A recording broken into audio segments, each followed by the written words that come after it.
যে রমজানকে সামনে রেখে তোমার মানসিক প্রস্তুতি দরকার, তোমার এটা বোঝা দরকার, আমাদের প্রত্যেকের এটা অনুভব করা দরকার যে মহান আল্লাহ পাক রব্বুল আলামিন বহুভাবে আমাদের জন্য চেয়েছেন আমার বান্দা যেন জান্নাতি হয়। আল্লাহ তাআলা বারবার চেয়েছেন আমার বান্দা যেন জাহান্নাম থেকে মুক্তি পায়। এজন্য বারবার আল্লাহ তাআলা বিভিন্ন মাধ্যমে আল্লাহ তাআলা সুযোগ দিয়েছেন। শবে বরাতের মাধ্যমে আল্লাহ আমাদেরকে সুযোগ দিয়েছেন, শবে কদরের মাধ্যমে আল্লাহ আমাদেরকে সুযোগ দিয়েছেন, একটি পূর্ণাঙ্গ রমজান মাসের মাধ্যমে আল্লাহ আমাদেরকে সুযোগ দিয়েছেন, হজ্জের মাধ্যমে আল্লাহ আমাদেরকে সুযোগ দিয়েছেন। এইভাবে বহু মাধ্যমে আল্লাহ তাআলা চেয়েছেন বান্দাকে মাফ করতে। একটা মূল কথা মনে রাখতে হবে, যারই বিবেক আছে, প্রত্যেক বিবেকবানের এটা ভাবা উচিত, এটা মনে রাখা উচিত যে আল্লাহ তাআলা বান্দার ব্যাপারে আল্লাহর মূল চাওয়া মাফ করে দিতে, জান্নাত দিতে।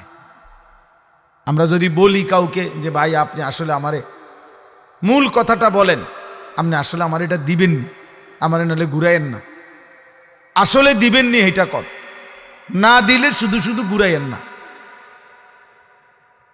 তো কথার কথা এরকম আমরা বলি। আমরাও যদি আল্লাহকে বলি আল্লাহ আপনি আমারে নামাজ পড়তে বললেন, রোজা রাখতে বললেন, হজ করতে বললেন, জিকির করতে বললেন, তাসবিহ পড়তে বললেন, সেজদা দিতে বললেন, রমজান দিলেন, শবে বরাত দিলেন, শবে কদর দিলেন। আসল কথা হলো আল্লাহ আপনি আমার ব্যাপারে মূলত কি চান বলেন।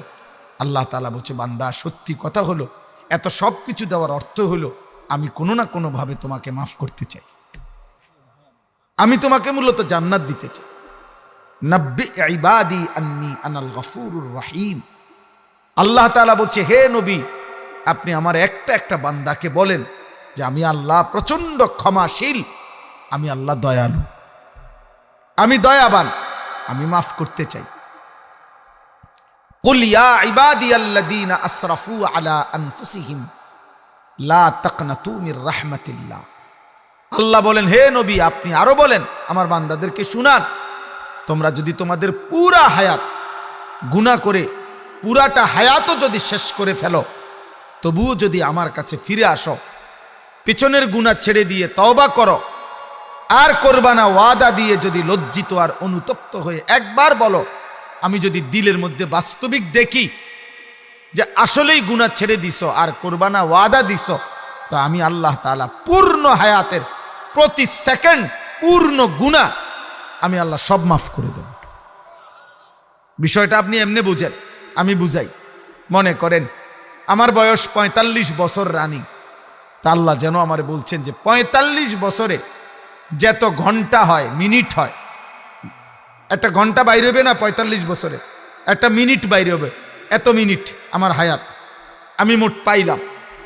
তো আল্লাহ যেন বলে বান্দা প্রতি ৪৫ বছরে মোট যত ঘন্টা, যত মিনিট, যত সেকেন্ড, যত মুহূর্ত, ধরে নাও তোমার সকল ঘন্টা, মিনিট, সেকেন্ড, মুহূর্তে শুধু পাপ আর পাপ, আপাদমস্তক তুমি পাপের মধ্যে পায়খানার ডিপুতে ডুবে গেছো, তোমার এক সেকেন্ডের একটা নেকি নাই, এক মুহূর্তের কোনো একটা বন্দিগি নাই, তুমি গুনার মধ্যে ডুবা। একবার তুমি আল্লাহ এটুকু বলো নাই, একটা সেজদাও দাও নাই। যদি তোমার জীবনটা এমনও হয়, সেই তুমিও হতাশ হইও না, আমি আল্লাহর কাছে আসো, পিছনেরটা ছেড়ে দাও, নতুন করে শুরু করো, আমি আল্লাহ পিছনের এই পুরা গুনাহ একসাথে মাফ করে দেব। আমি তোমাকে মাফ করতে চাই, মাফ করতে চাই, আমি তোমাকে জান্নাত দিতে চাই না। এই জন্য একটা জরুরি কথা হলো, এর বিপরীত একটা কথা হলো, এর বিপরীতে আবার আরেকটা কথা হলো যে আল্লাহ তাআলা বলবে কিয়ামতের দিন বান্দা তুমি জানো আমি শত শত মাধ্যমে, আমি হাজার হাজার মাধ্যমে আমি চেয়েছিলাম তোমাকে মাফ করতে, আমি চেয়েছিলাম তোমাকে জান্নাত দিতে, কিন্তু কোনোভাবে তুমি পাত্তা দিলা না। ৫ ওয়াক্ত নামাজ মসজিদের মিনারায় আজান হইছে, আমি তোমারে ডাকছিলাম, আমি তোমার চোখের সামনে দাড়ি টুপিওয়ালা মুসলমান রাখছি, তোমার আমি দেখাইছিলাম। তোমার চোখের সামনে আমি হাফেজে কোরআন দেখাইছিলাম। তোমার চোখের সামনে চারিদিকে মাদ্রাসা ছিল, তোমার মহল্লায় হাজি সাহেব ছিল, তোমার বাড়িতে মুসলমান নামাজ পড়তো। তোমারে আমি আল্লাহ তাআলা মাঝে মাঝে কখনো রাত ফজিলতপূর্ণ দিছি, কখনো দিন ফজিলতপূর্ণ দিছি, কখনো গোটা মাসটাই ফজিলতপূর্ণ দিছি। নানাভাবে আমি আল্লাহ তাআলা চেয়েছিলাম তোমাকে জাহান্নাম থেকে বাঁচাইতে, আমি আল্লাহর দিকে ফেরাইতে। কিন্তু এত আজান, এত মসজিদ, এত মাদ্রাসা, এত দিন, এত সুন্নাত, নবী সাল্লাল্লাহু আলাইহি সাল্লামের চোখের পানি, 23 বছরে আমার বন্ধুর তায়েফের রক্ত, উহুদের দান দান শহীদ, পেটে পাথর বাঁধা ক্ষুধার কষ্ট, চোখের পানি, এত সাহাবীর শাহাদাত, এত ইমানদারের আহ্বান, ইমাম সাহেবের এত বয়ান, এত আজান, এত শবে বরাত, শবে কদর, রমজান, কোন কিছু দিয়ে তুমি নাফরমান। তোর যেহেতু আমি দিল নড়াইতে পারলাম না, তোর কলজাটা নরম করতে পারলাম না, তোকে দিয়ে সেজদা নেওয়াইতে পারলাম না, আমার গোলামি করাইতে পারলাম না, তো এখন এটাও মনে রাখিস নাফরমান, আজ মনে রাখবা আমি আল্লাহর আযাবও বড় ভয়ানক। তুমি আর মতো গাদ্দাররে আমি আল্লাহ সোজা করে এলাম আজকে, তুমি এটাও দেখবা। মানে তুমি রহমত যেমন শুনছো অনেক, তো শাস্তি আবার মনে করো না সামান্য। বুঝেন নাই কথা? তোমারে আমি জীবনের তরে শিখাই দেব আমি মাওলা কি জিনিস। তুমি যেমন শুনছো আমি গাফফার, আমি প্রচন্ড ক্ষমাশীল, আবার এটাও মনে রেখো আমি যুনতিকাম, আমি প্রতিশোধ গ্রহণকারী। যুনতিকাম আল্লাহ নিজে বলছে, আল্লাহু আজিজুন যুনতিকাম, আমি মোর প্রচন্ড ক্ষমতাশালী এবং প্রতিশোধ গ্রহণকারী। কোরআনুল কারীমের মধ্যে আছে ফায়াউমা ইযিল্লা ইউআযযিবু আযাবাহু আহাদ, নাফরমান বান্দা মনে রাখবা কিয়ামতের দিন আমি আল্লাহর মতো আযাব এই সৃষ্টি জগতে কেউ কোনোদিন দিতে পারে নাই, কল্পনাও আসে নাই। আমার আযাব এতটা ভয়ানক তুমি ভাবতেও পারবা না। ওয়ালা ইউসিকু ওয়াসাকাহু আহাদ, আল্লাহ বলেন আমার ফেরেশতারা নাফরমান আজ হাসরের ময়দানে জাহান্নামে ফেলবার আগে তোকে এমন বাধা বাঁধবে, এমন শক্ত বাঁধা বেঈমান, আর জগতে কেউ তোকে বাঁধে নাই। এখন দেখবা বাধা কাকে বলে। দুনো দিকে আল্লাহ তাআলা ভারসাম্য রাখছে। আল্লাহ বলছে বান্দা আমার রহমতের জোয়ার, আমি বলছি রমজান একটা সেকেন্ড দাম দিছি, রাত বরাবর, দিন বরাবর, সূর্য চন্দ্র সব বরাবর, কিন্তু আমি আল্লাহ রমজানের এক এক সেকেন্ড হীরা মণি মুক্তানা তামাম আসমান ও জমিনের চাইতে বেশি দামে তোকে দিলাম বান্দা। সেজদা দিবা একটা, আমার ফেরেশতা লিখবে 70টা। সুবহানাল্লাহ বলবা একবার, ফেরেশতা লিখবে 70 বার। একটা একটা বন্দিগি ফেরেশতা লিখবে 70। আমি আর কেমনে তোমারে জান্নাত দিতাম, তুমি পাত্তা দিলা না। এই জন্য আমি প্রায় প্রতিদিন বলি রে বাপ, তোমরা যারা মাত্র 16 বছর, 18-20 বছরের ছেলে, এত কম বয়সে, আমার বেশি এটা আশ্চর্য লাগে, বিশ্বাস করো আব্বা। একটা ছেলে মনে ছোটবেলা আমিও পার করে আসছি, বাকি আমার এটা খুব আশ্চর্য লাগে যে এত কম বয়সী ছেলে মুসলমান, কিন্তু এক ওয়াক্ত নামাজ পড়ে না। এত বড় গাদ্দার, এত বড় বেয়াদব মুসলমানের বাচ্চা কেমনে হয়? মানে আমার এটা খুব আশ্চর্য লাগে, বিশ্বাস করেন একের কসম। আমার জীবনে এটা অবাক লাগে যে আরে এত বড় অমানুষ। এটা একটা 24 ঘন্টা চলে গেছে, 365 দিনে খোদার 1 বছর শেষ। মানুষরূপী এই জানোয়ার একদিনও ফজরের নামাজ পড়ে নাই। এটা মানুষের বাচ্চা কেমনে হয়, মুসলমানের বাচ্চা কেমনে হয়? এত বড় নিকৃষ্ট নাফরমান মুসলমানের ঘরে কেমনে ঘুমায়? আমি এটা বুঝি না, বহুত চিন্তা করছি যে আশ্চর্য। আমার কাছে মনে হয় এটা তার কলজা, এটা পাথর না, পাথরের উপরে যদি 1 বছর পানি ঢালতো পাথর নরম হয়ে যেত। কোন পাথরের উপরে যদি 1 বছর টানা পানি ঢালে ওই পাথরটা নরম হয়ে যায়। কিন্তু মানুষরূপী এই পশু এত বড় গাদ্দার, এত বড় বেয়াদব, এই বেয়াদব একটা সেজদা দেন ওর মনেও পড়ে না, এটা মনেও পড়ে না। হায় হায় হায় হায়, তে কি মানুষের বাচ্চা বড় হইতেছে, তে কি খাইয়া বড় হয়, তে কোন পৃথিবীতে বড় হইতেছে, কোন সমাজে সে বড় হইতেছে, এটা মানুষ হচ্ছে কেমন? তোমাদেরকে মনে করাইলাম বাবা, কষ্ট করছো আমরা বুঝছি, এত রাত অবধি। এই ছেলে, এই মোবাইলটা নামাও ভাই, মোবাইলটা নামাও ভাইয়া, এমনি শোনো, এমনি শোনো। জীবনটা 24 ঘন্টা খামখেয়ালি করলে ভালো না। সারাদিন মোবাইলের আসক্তি, এটা ঠিক না আব্বা, নওজোয়ান ভাই, ঠিক না। সারাক্ষণ মোবাইল, না না, হাইসো না ভাই, তামাশা করো না। তোমার উপরে তুমি দয়া করো। আমি ভোট চাইতে আসি নাই, আমি কোনো প্রার্থী না, আমি তোমার সমর্থনও চাচ্ছি না, আমি ঠিক না বেঠিক এটাও জিগাই না, দেখেন না, আমি মনে করাইতে আসছি শুধু। আমার এক একজনের, আমার আপনার বিবেক জাগাইতে চাই, শুধু অনুভূতি জাগুক, এটা কিভাবে সম্ভব, এটা কিভাবে সম্ভব। একজন মুসলমান মুসলিম ছেলে 24 ঘন্টা 12-14 ঘন্টা নিয়মিত মোবাইলে নারী দেখে, ছবি দেখে, এত বড় জানোয়ার মুসলমানের বাচ্চা কেমনে হয়? কল্পনা করে, এটা কিভাবে সম্ভব, কিভাবে সম্ভব? এটা এত কম বয়সে তোমার একটু লজ্জা শরম নাই? ছি ছি ছি ছি। বলে আপনার এই কোরআনুল কারীমে তাফসীরের মধ্যে আছে, রাসূলুল্লাহ সাল্লাল্লাহু আলাইহি সাল্লাম মক্কা বিজয়ের পরে কিছু মহিলা পর্দার আড়ালে নবীজির কাছে কালেমা গ্রহণ করছে। ওই মহিলাদের মধ্যে একজন জঘন্য মহিলাও ছিল যিনি কালেমা পড়ছে। সেই মহিলাটা হলো রাসূলুল্লাহ সাল্লাল্লাহু আলাইহি ওয়াসাল্লামের চাচা আমিরে হামজা।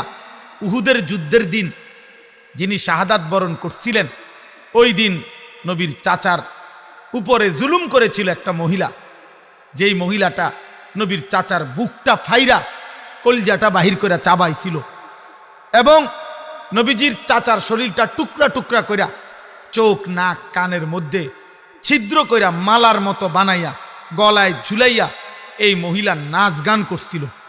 এই মহিলার নাম হিন্দ, যেটারে বাংলা ভাষায় মানুষ হিন্দা কয়, এই হিন্দ আসলে নাম। যাই হোক, এই মহিলাটা এত জঘন্য মহিলা ছিল।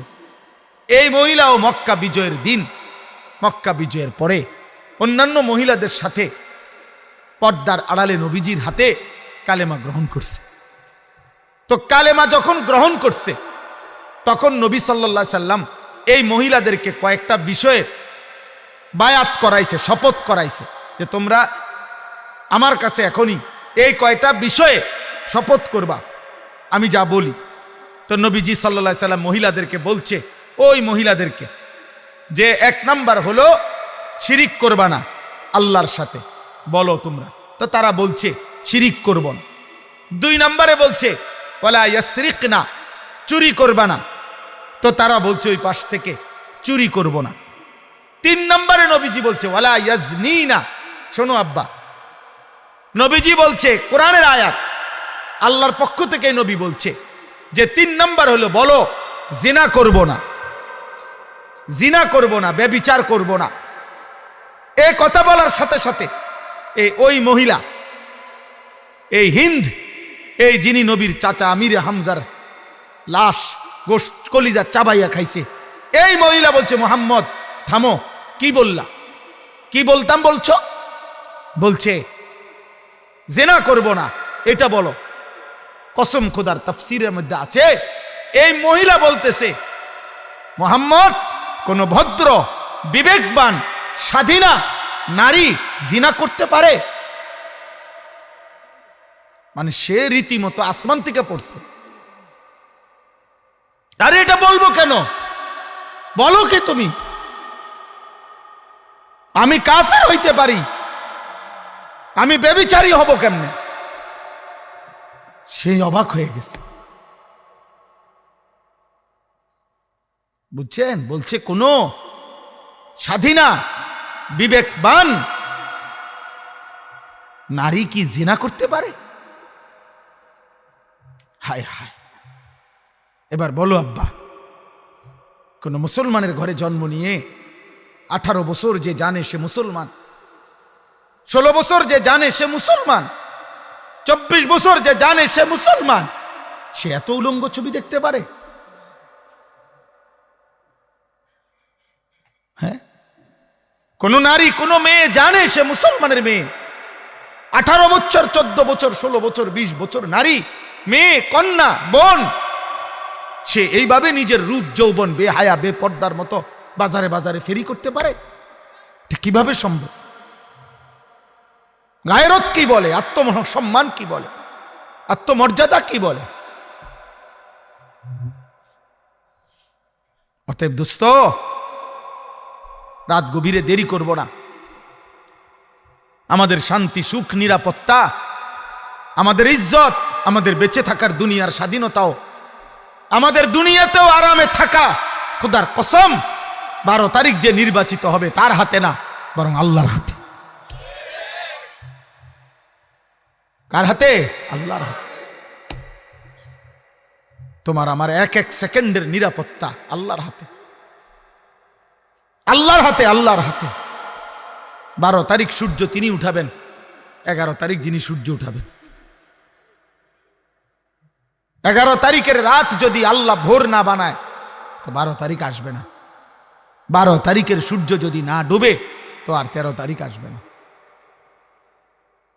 হ্যাঁ, কি মনে হয় 12 তারিখ বাংলাদেশে, এই 12 তারিখও কারো মৃত্যু হবে না? কোনো বাচ্চা জন্ম নিবে না? তো যে মানুষটা মৃত্যুবরণ করিল 12 তারিখ, উনিও তো ভাবছিল এবার হয়তো কদ্দুর সুখ শান্তি পামু। আপনি তো গেছেন গা, আপনি তো কবরে গেলেন গা, আপনি সুখ শান্তি ভোগ করবেন কেমনে? আপনি না মরে গেলেন। তাইলে আমাদের সুখ, আমাদের শান্তি, আমাদের নিরাপত্তা, আমাদের বেঁচে থাকা, খোদার কসম আমাদের এক সেকেন্ডের নিঃশ্বাস মহান আল্লাহর হাতে। এমন মালিক কেমনে নাফরমানি করো আব্বা? এই ভালোবাসার কি মূল্য ভাইয়া বলো, যে রাত 12টা পর্যন্ত একজন বক্তা, সির্ফ একজন বক্তা, আমি তোমাদের সন্তান, তোমাদের ভাই, আমি এই মাটির সন্তান, একজন সাধারণ মানুষ, আমি একজন বক্তা, সির্ফ আমি কুদ্দুর ওয়াজ করতে আসছি।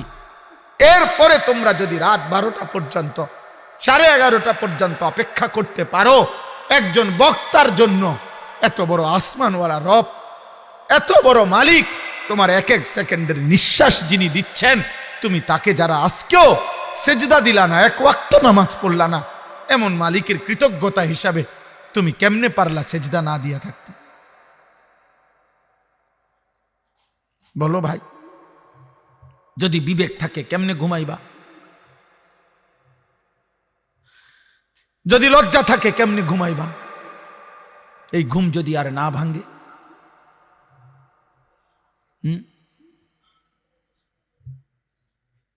এই পৃথিবীতে আমি সেদিনও পড়ছি, ইংল্যান্ডের একজন বড় পণ্ডিত, দার্শনিক, মুসলিম দার্শনিক, ইংল্যান্ড থাকে উনি লিখছেন, পৃথিবীতে প্রতি সময়ে প্রতিদিন গড়ে অসংখ্য মানুষ ঘুমের ঘোরেই মৃত্যুবরণ করে।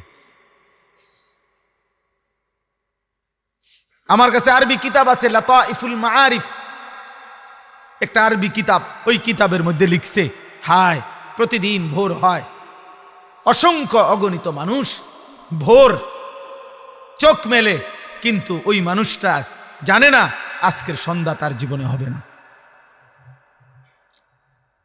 কবরে চলে যাবে।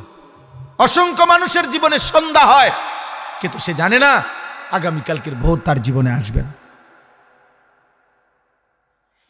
আসবে না।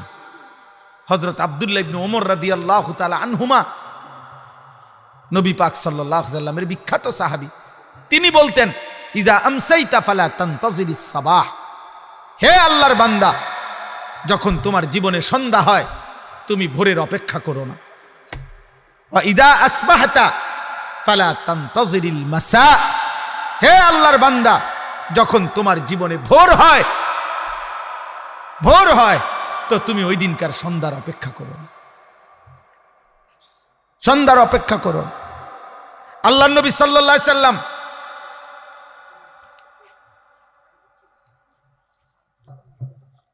নবীজি সাল্লাল্লাহু আলাইহি সাল্লাম একটা জিনিস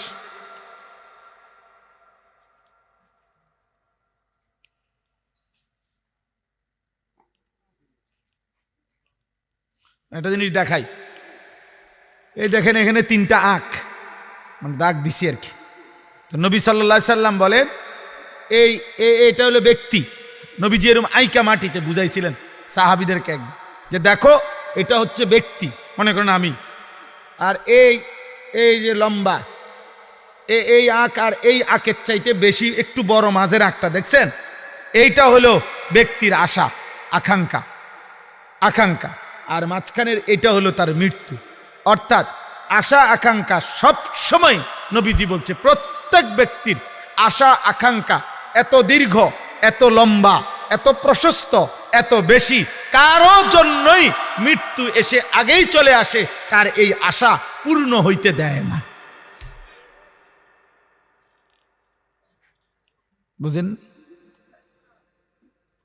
কারো আশাই কি হয় না, পূর্ণ হয়, কারণ আশা বেশি, আশা লম্বা, আশা প্রশস্ত।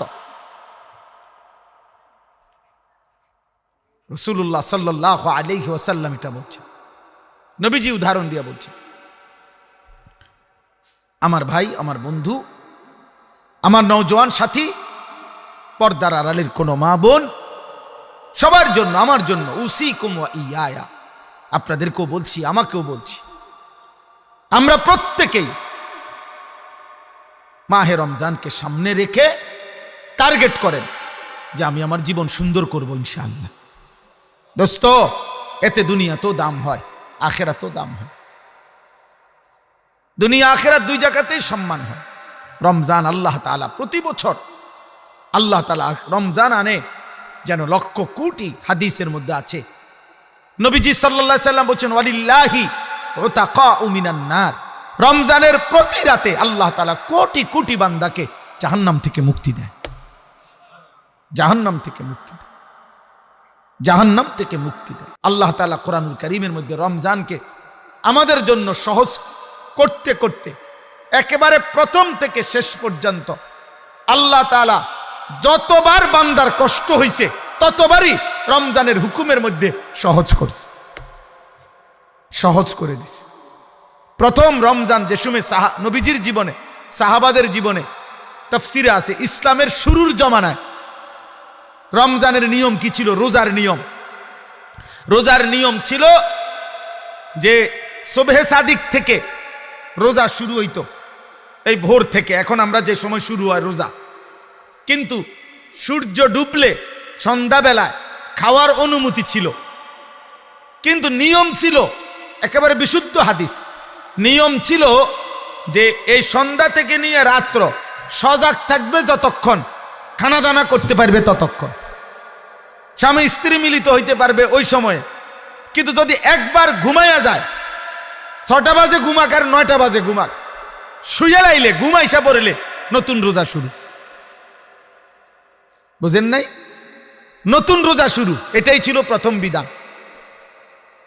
একদিন একজন সাহাবী কাইস ইবনে সারমা আল আনসারি, একজন আনসারি সাহাবী মদিনার, উনি এরকম ভোর থেকে তো রোজা শুরু করছে, সন্ধ্যাবেলায় মাগরিবের নামাজ পড়ে উনি ওনার স্ত্রীর কাছে ঘরে আসছে, আয়েশা বলছে যে ইফতার কিছু খাওয়ার মতো কিছু আছে কিনা। স্ত্রী বলছে ঘরে আপনাকে দেওয়ার মতো কিছুই নাই, আমি পাশের ঘর থেকে কিছু আনি, আপনি একটু অপেক্ষা করেন।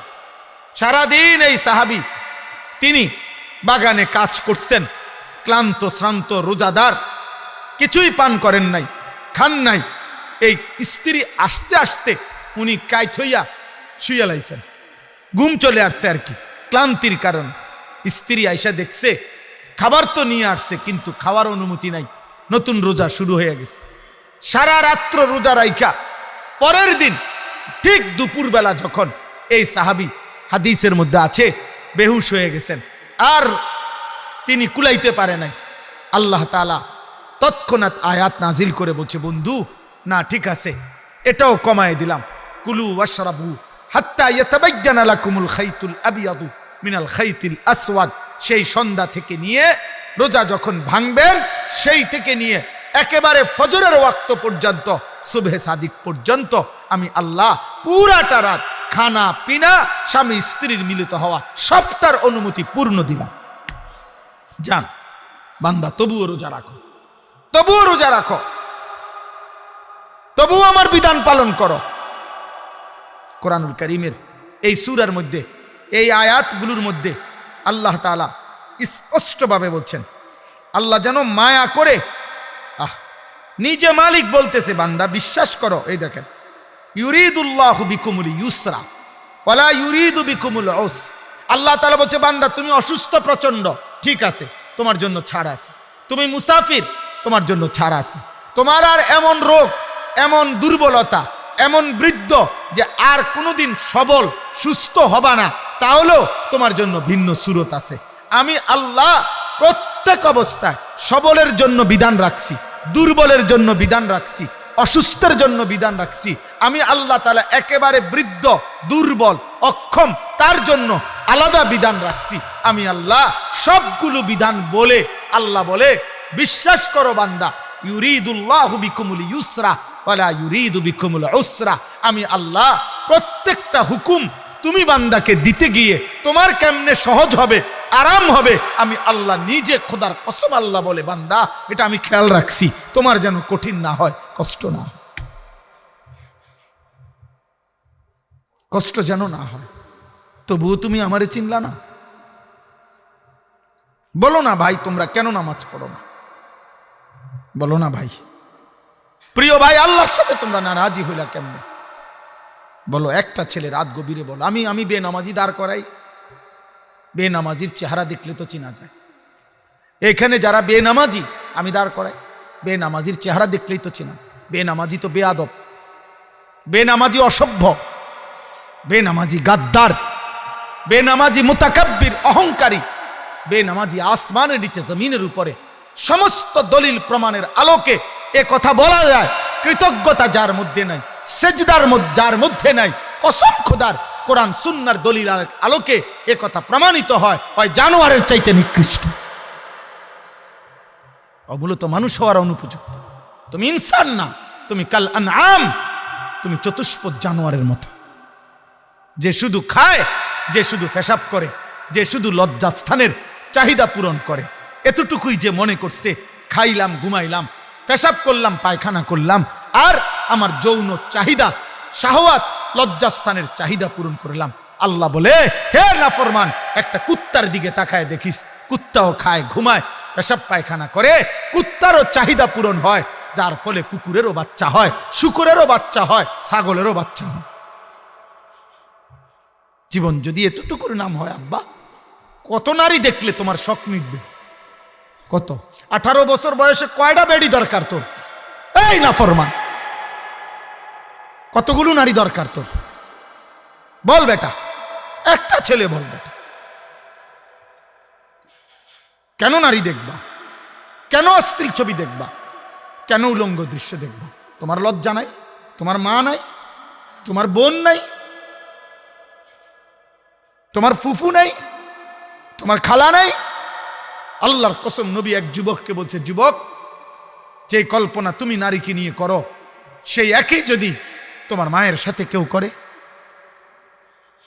তোমার বোনের সাথে, তোমার মেয়ের সাথে, তোমার ফুফির সাথে, তোমার খালার সাথে, এই 5টা কথা বলছে নবীজি। আল্লাহর কসম, ওই যুবক, আমরা হাদিসে পড়ছি, ওই যুবক চোখের পানি ফেলে বলছি, ইয়া রাসূলুল্লাহ, আমি জান থাকতে এটা মেনে নিতে পারি না। আমার মায়ের সাথে কেউ জিনা করবে, আমার বোনের সাথে কেউ বেবিচার করবে, আমার মেয়ের সাথে কেউ অনাচার করবে, আমার ফুফির সাথে, আমার খালার সাথে, আমি রক্ত থাকতে এটা মানতে পারি না।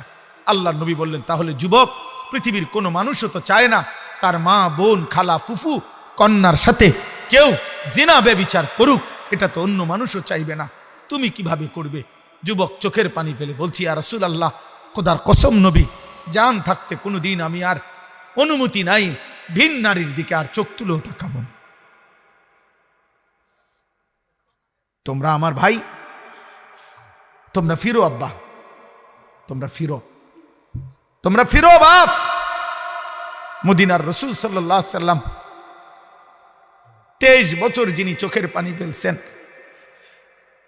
তায়েফের রক্তে যিনি সারা দেহ লাল করেছেন, ক্ষুধার কষ্টে যিনি পেটে পাথর বেঁধেছেন, উহুদের দান শহীদ করা খুনে রক্ত মাখা দেহ নিয়ে যিনি যুদ্ধের ময়দানে বেহুশ হয়ে পড়েছিলেন, সারা রাত উম্মতের জন্য চোখের পানি ফেলে কাঁদতে কাঁদতে দুই পা যিনি ফুলায়া ফেলতেন, সেই মদিনার রসুল মদিনার রওজা শরীফ থেকে কাঁদে, হায় আমার উম্মত, একদিনও আমার মতো চুল রাখবা না, একদিনও আমার মতো জামা পরবা না, একদিনও মেসওয়াক করবা না। আমার উম্মত, তুমি শুনেছ আমি রসুল, আমি আল্লাহর বন্ধু, আমি দাড়ি রাখতাম, সেই দাড়িটা তুমি পছন্দ করলা না। আরে ভাইয়া, ধাক্কা ধাক্কির কি দরকার? আপনি আপনার জায়গার থাইকে নবীকে রাজি করেন, আমল করেন। ঠেলাঠেলির কি দরকার? ঝগড়াঝাটির কি দরকার? গালিগালাজের কি দরকার? মন্দসন্দ বলার কি দরকার? প্রত্যেকে প্রত্যেকের জায়গার থাইকেই রাসূলুল্লাহ সাল্লাল্লাহু আলাইহি ওয়াসাল্লামের সুন্নাতের অনুসরণ করেন, মিসওয়াক করেন, দাড়ি রাখেন, টুপি রাখেন, হালাল হারাম বাইসা চলেন। সুন্নাত মানে তো নবীর অনুসরণ, মানে তো পুরা ইসলাম। নবীজির অনুসরণ মানে কিন্তু পুরা ইসলাম। সমস্ত ফরজ পালন করা, এটাও নবীর অনুসরণ। সমস্ত ওয়াজিব পালন করা, এটাও নবীর অনুসরণ। সমস্ত সুন্নতে মুআক্কাদা পালন করা, এটাও তো নবীর অনুসরণ। সমস্ত নফল আমল করা, এটাও তো নবীর অনুসরণ। সমস্ত মুস্তাহাব আমল করা, এটাও তো নবীর অনুসরণ। সমস্ত হারাম ছেড়ে দেওয়া, এটাও নবীর অনুসরণ। সমস্ত মাকরু ছেড়ে দেওয়া, এটাও নবীর অনুসরণ। পুরা কোরআন অনুসরণ করা, এটাও নবীর অনুসরণ। 24 ঘন্টা আল্লাহর ইবাদত আর আখিরাতের ফিকির করা, এটাও তো নবীর অনুসরণ। কথা বলেন না তো? নবীর অনুসরণ না এটা? তিনি পুরা কোরআন অনুসরণ করে নাই, তাইলে আপনি করবেন না কেন? তিনি হালাল হারাম বাইসা চলে নাই? হযরত হাসান, কলিজার টুকরা নাতি হযরত হাসান, নবী সাল্লাল্লাহু আলাইহি সাল্লামের নাতি কিনা? আরে ফাতেমা রাদিয়াল্লাহু তাআলা আনহার ছেলের নাম কি? হাসান হুসাইন না? তো বড় জনের নাম কি? এই হাসান। আল্লাহ নবী এরকম কুলের মধ্যে বসাইয়া, নবী যাকে কুলে বসিয়ে আদর করে চুমা দিতেন এবং খুতবা দিতেন মসজিদে নববীতে, যারে কাঁধের উপরে চড়াইয়া ঘোড়ার মতো হাঁটাইতে চলাইতেন, আল্লাহ নবী গালে মুখে যারে আদর করতেন, এমন মায়ার কলজার টুকরা নাতি হাসান হুসাইন। এই হাসান একদিন সন্দেহযুক্ত একটা খেজুর মসজিদে নববীর বারান্দা থেকে মুখে দিছে। এটা সৎকার খেজুর হইতে পারে বা মান্যতের খেজুর হইতে পারে, এই সন্দেহে আল্লাহর কসম হাদিসে আছে, নবীজি নাতির মুখ থেকে ওই খেজুরটা খুলে ফেলাই দিছে। বলছে কাখ কাখ, এই হাদিসের শব্দ। ওয়াক ওয়াক, ফেলো এটা, ফেলো ফেলাও এটা, ফেলাও না, না এটা ফেলাও। কি ভাই, এটা নবীর অনুসরণ না? কথা বলেন না কেন? সন্তানকে বংশধরকে হারাম থেকে বাঁচানো, এটা নবীর অনুসরণ না? তো তো ঠেলাঠেলির টাইম কো? সুন্নি ওয়াহাবি কইবার টাইম কো? কাজ্জা করার টাইম কই? হায়াত যার অল্প, আখিরাত যার এত লম্বা, কবর যার লম্বা, হাসরের ময়দান যার এত লম্বা, তার ধাক্কা ধাক্কি করবার টাইম কই? কথা বলেন। হাসরের ময়দানের একদিন, একদিন আল্লাহ কোরআনে বলছে 50,000 বছর। কয় হাজার? তো এটা কি মস্কারি করে কইছে? শুধু হাসরের মাঠে যাকে দাঁড়াইতে হবে 50,000 বছর, তার সময় কই? হাদিসের কিতাবে আছে, মুহাদ্দিসিন কেরাম কেউ কেউ বলেন, সর্বশেষ যেই ব্যক্তিটা কবরে যাবে, ইসরাফিল ফু দিলে দ্বিতীয়বার ফু দেওয়ার আগে হতে পারে 2 ফু, প্রথম ফুতে কবরে, দ্বিতীয় ফুতে হাসরের মাঠে। মুহাদ্দিসিনে কেরাম কেউ কেউ বলেন 2 ফুর মাঝখানে শেষ ব্যক্তিটাও হতে পারে, শুধু কবরে থাকতে হবে 40,000 বছর। যার কবরেই থাকা দরকার 40,000 বছর, যার হাসরের ময়দানের একদিন 50,000 বছর, যার ফুলসেরাতটা কম পক্ষে নবী বলছে 30,000 বছরের রাস্তা। তো এখানে তো 40,000 যদি কবর হয়, 50,000 যদি হয় হাসরের মাঠ, 90,000, ফুলসিরাত যদি হয় 30,000, তো 1,20,000 বছরের রাস্তা যার এই পর্যন্তই। এরপরে জাহান্নাম, জাহান্নামের আযাব, এটি থুন নামনে, এই লম্বা পথ যার সামনে, তার ধাক্কাধাক্কি করার সময় কই? তার মোবাইল টিফোনের টাইম কই? বলো না আব্বা। তার কক্সবাজার ঘুরবার টাইম কই? তার মোটরসাইকেল নিয়ে ঘুরবার টাইম কই? বলে আহা ফাকাইফা তাত্তাকুনা ইন কাফারতুম। আল্লাহ তাআলা বলছে, বান্দা কি করছো? এই যে দিবানিশি নাফরমানি করছো, আচ্ছা বান্দা, হাসরের দিন তুমি কেমনে বাঁচবা? ওই হাসরের দিন তুমি কেমনে বাঁচবা? ইয়াউমা ইয়াজালুল বিলদানা শিবা। তুমি কি জানো বান্দা, হাসরের ময়দানের একদিনে দুঃখ কষ্ট আর পেরেশানি আর যন্ত্রণায় একদিনে কুলের বাচ্চা, খোদার কসম কোরআনের আয়াত, কুলের বাচ্চা বুড়া হয়ে যাবে। বুড়া, আল্লাহ বলছে একদিনে কুলের বাচ্চা বুড়া হয়ে যাবে। আহা, আমরা বলি না যে ভাই আমার গত 15 দিনের টেনশনে আমার মনে হয় যেন আমার চুল টুল ফাইকা গেছে। কথার বেলা আমরা বলি না অনেক সময় এমন, যে আমার উপরে নিয়ে এমন বিপদ গেছে গত 15 দিনে আমার মনে চুল ফাইকা গেছে। নবী সাল্লাল্লাহু আলাইহি ওয়াসাল্লাম হাদিসের মধ্যে আছে, নবীজি সাল্লাল্লাহু আলাইহি সাল্লামের প্রথম যেদিন একটা চুল পাকছে, সর্বপ্রথম নবীজি সাল্লাল্লাহু আলাইহি সাল্লামের 63 বছরের হায়াতে মোট মৃত্যু পর্যন্ত, ইন্তেকাল পর্যন্ত সর্বমোট 20টা চুল দাড়ি পাকছে। সাহাবীরা গুনে রাখছে, মহব্বতের সাহাবীরা নবীর চুল কয়টা পাকছে এটা পর্যন্ত গুনে রাখছে। হায় ভালোবাসা, কি পরিমাণ ভালোবাসতে, কি পরিমাণ ভালোবাসতে। হাসছে কেমনে দেখছে, কাঁদছে কেমনে দেখছে, ঘুমাইছে কেমনে দেখছে, বাম পাও দিয়া ঢুকছে না ডান পাও দিয়া ঢুকছে খেয়াল রাখছে, হাত কদ্দুর উঠাইছে। সাহাবারা হাদিস বর্ণনার সময় নবী এই কথাটাকে বলতে গিয়ে অনেক সাহাবী বর্ণনা করছে, আমি নবীর বগলের শুভ্রতা দেখছি। কেউ বলছে আমি মাড়ির দাঁত নবী সাল্লাল্লাহু আলাইহি সাল্লামের দেখছি। সাহাবীরা খেয়াল রাখছে, দাঁত দেখা গেছে কয়টা, হাত উঠাইছে কদ্দুর, মুচকি হাসি দিছে কদ্দুর। এভাবে নবীকে অনুসরণ করে ভালোবাসার নমুনা ওনারা উম্মতের কাছে পেশ করছে। আহা মুসলমান, শুধু ধাক্কা ধাক্কি করে গেল। আফসুস, আফসুস, আমার বহুত আফসুস লাগে এটা। কি কারণে ধাক্কা ধাক্কি? কেন? সবাই মিলে নিজ নিজ অনুসারীদেরকে, যার ভক্ত যতজন, যার অনুসারী যতজন, আরে বেটা তুমি যার কাছে থাকুক, যে প্রত্যেকটা ব্যক্তির, উম্মতের আলেম, উম্মতের দাঈ, উম্মতের পীর, উম্মতের বুজুর্গ, উম্মতের সমস্ত খানকা, সমস্ত দরবার, সমস্ত জুম্মার মিম্বার, সবার উচিত যার সামনে যতজন আছে অতজনকে কেমনে জাহান্নাম থেকে বাঁচা যায়, নবীজির উম্মতের একটা লোককে কেমনে আল্লাহ রসুলের সুন্নাতের অনুসারী বানানো যায়, এই ফিকির দিবানিশি করা, খোদার কসম এটাই আমাদের সকলের জিম্মাদারি হবে। লোক বাড়াইলেই কি আর কমাইলেই কি? লোক বাড়াইলেই কি আর কম? আমারে যদি 1 কোটি মানুষ চিনে বাংলাদেশে, আমার কবর রাজা মাফ তো আমি এটা কি তা করব? কথা বলে না, আমি এটা দিয়ে কর্মটা কি? ভোটে দাঁড়াবো না? আমি তো ভোটে দাঁড়াইছি না, অন্তর দাঁড়াইবার টাইম নেই, 12 তারিখ নির্বাচন, আমি এটা দিয়ে কর্ম কি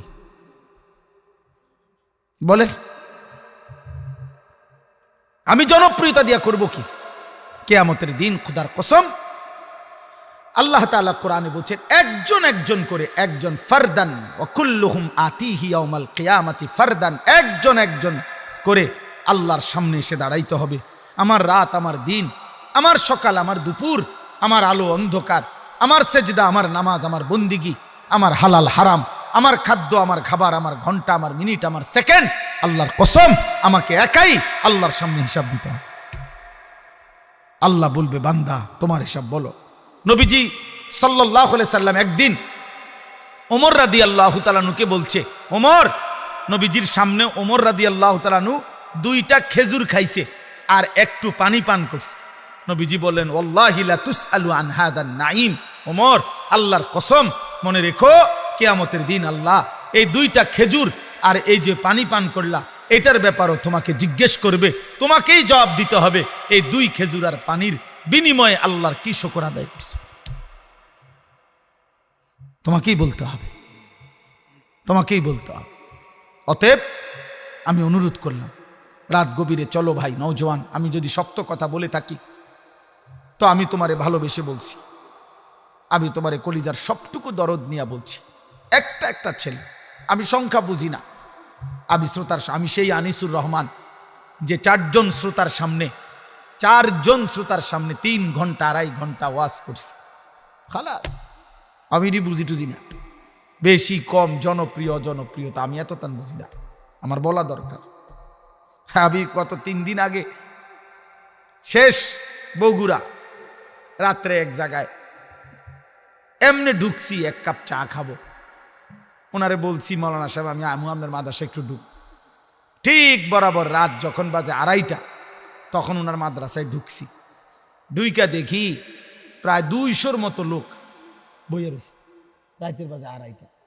আমি আপনারা করতে আইলেন? হুজুরের তে শুনছি আপনি আইবেন। আমি তো তখন আমি কিতা করেন, আমি বলছিল আনেন চেয়ার আনেন, এখন আবার ওয়াজ করেন। তে রাত 2:30 বাজে আবার বয়ান করছি। বলা আল্লাহর জন্য বলা ভাই, বলতে থাকা, কবি ইধার কবি উধার। রাত কি আর দিন কি, সকাল কি আর দুপুর কি, আল্লাহর জন্য বলতে থাকা। অতএব যুবক ভাই, নওজোয়ান ভাই, প্রত্যেকের কাছে এই মাদ্রাসা আলহামদুলিল্লাহ আমাদের ফিকিরের মাদ্রাসা। আমাদের প্রিয় ভাই মাওলানা মাহাদি ভাই সারাদিন আমার সাথে তো কত সময় আলাপ করছে, করে হুজুর মহল্লার ছেলেদেরকে, এলাকার ছেলেদেরকে কিভাবে দিনমুখী করা যায়, আল্লাহমুখী করা যায়, আখিরাতমুখী করা যায়।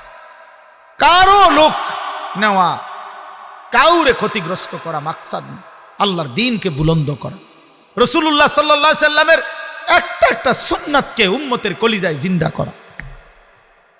আল্লাহ তাআলা এই মাদ্রাসা কবুল করে নেন, বলেন আমিন। জুয়ান ভাই, তোমাদের কাছে আমি অনুরোধ করলাম, যদি আমারে ভালোবেসে থাকো তাইলে আমি ভালোবাসার দাবিতে তোমাদেরকে বলি, তোমরা নিয়মিত এই এলাকার আশপাশের যারা মাদ্রাসার খবর রাখো, বলো ইনশাআল্লাহ মাদ্রাসার খবর রাখো, মাদ্রাসারে পছন্দ করো, মহব্বত করো। বাচ্চারা কোরআন পড়ে, দিন শেখে, দিন শেখে। এ ঝড় ঝাপটায়, অভাবে টানা হেসরায়, এরপরেও আল্লাহর কিছু বান্দা দিন নিয়ে পড়ে থাকে। আমি সেদিন বলছিলাম একজন রে, মিয়া অনেক সময় বলে, হ্যাঁ আপনারা কওমি মাদ্রাসার হুজুররা এই পদক্ষেপ নেন না কেন, ওই পদক্ষেপ নেন না কেন। আমি বললাম সীমাবদ্ধ কদ্দুর জায়গা, অল্প কয় টাকার ওস্তাদদের হাদিয়া, কত কষ্টের বোর্ডিং এর খাবার, বাকি খাদ্য খাবার, এই টানা হেসরা করে কদ্দুর জায়গা নিয়ে আমরা, আমাদের অল্প কদ্দুর জায়গা এতটুকু নিয়ে আমরা চালাচ্ছি, আল্লাহর দয়া চলতেছি। কিন্তু কত হাজার হাজার শিক্ষা প্রতিষ্ঠান, শত শত একর জায়গা, কত বিল্ডিং, কত ভবন অনাদরে অবহেলায় পড়ে আছে, কেউ থাকারও নাই, কেউ বসারও নাই, শোয়ারও নাই। আর আমাদের বহু মাদ্রাসায় কদ্দুর জায়গাও নাই। সীমাবদ্ধতার ভিতরে দিয়ে তো আলহামদুলিল্লাহ আমরা চেষ্টা করছি একটা বাচ্চাকে আমরা 6 বছরের নেই, মুসলমানের কাছ থেকে যেন আমরা নিই যে ভাই আপনার একটা ছেলে 6 বছরের বাচ্চাটারে আমগুরে দেন, আমরা যেদিন বাচ্চাটার বয়স হবে 11 বছর দেখবেন আমরা তারে হাফেজে কোরআন বানাইয়া আপনার বাইত পড়াই দিব ইনশাআল্লাহ। অভাবের ভিতরে থাইকাই আল্লাহর কোরআন পড়াবো ভাই, ডাইলে খাইবো, আলুর ভর্তাই খাবে, বিনিময়ে মালিকের কালাম পড়বে, আল্লাহর কালাম পড়বে। তুমি জানো না ভাই। অতএব যুবক ভাই মনে করো, বয়স্ক বাবা আপনারাও মনে করবে, আল্লাহ আপনাদের সবাইকে কবুল করেন।